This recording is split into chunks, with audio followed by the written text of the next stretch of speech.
To add a website shortcut to the quick access on the Internet app on Samsung Galaxy S24 Ultra, open Samsung Internet app.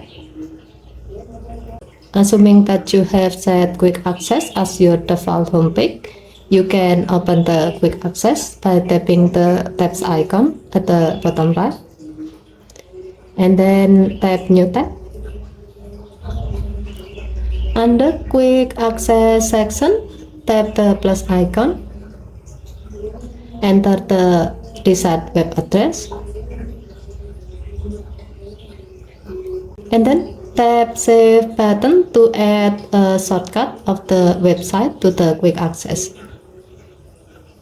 By doing this, you can easily access to the website you have just added by tapping its shortcut on the quick access. Okay, thank you for watching. Please have to like and subscribe. Have a nice day.